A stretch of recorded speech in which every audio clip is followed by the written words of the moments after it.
मित्रांनो, आज आपण शिष्यवृत्ती नवोदय परीक्षेकरिता ज्या प्रश्नांवर अधिकाधिक भर असतो ती बुद्धिमत्ता चाचणी असते, त्यावर आधारित आपण काही प्रश्न बघणार आहोत। यामध्ये आपण बघणार आहोत गणितीय तर्क, अक्षर मालिका आणि आकृती मालिका। तर यामध्ये आकृती मालिकेमध्ये आपल्याला जर आकृतीचा सिक्वेन्स दिलेला असेल, जसे चौकोन आहे, त्रिकोण आहे, वर्तुळ आणि आयत, आणि याच्यानंतरची आकृती आपल्याला विचारली गेली असेल, तर चौकोन, त्रिकोण, वर्तुळ, आयत, तर याच्यानंतरची आकृती कोणती? आकृती मालिकेमध्ये पुन्हा चौकोन येईल। याच्यानंतर गणितीय तर्क। गणितीय तर्कामध्ये आपल्याला जर नंबर दिलेले असेल, गणितीय तर्कामध्ये आपल्याला नंबर दिलेले असेल 2, 4, 8, 14 आणि 22, तर यामध्ये आपल्याला समोरचा दिलेला नंबर ओळखायचा आहे। तर 2, 4 मध्ये कितीचा डिफरन्स आहे? 2 चा। 4 आणि 8 मध्ये कितीचा आहे? 8 चा।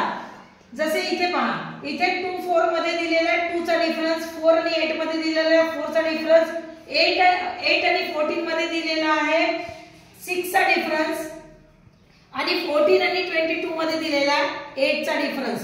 तर 2, 4, 6, 8 म्हणजे 22 च्या नंतरचा डिफरन्स किती जाईल?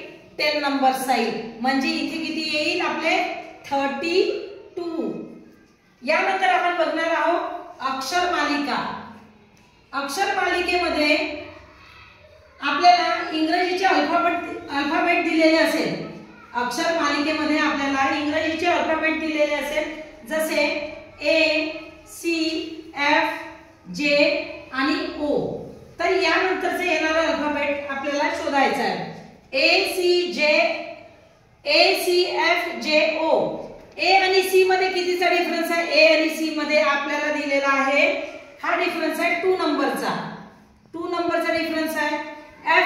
C आणि F मध्ये पहा 1, 2, 3 चा डिफरन्स आहे। C आणि F मध्ये 3 चा डिफरन्स आहे। F आणि J मध्ये कितीचा डिफरन्स आहे? 1, 2, 3, 4 चा डिफरन्स आहे।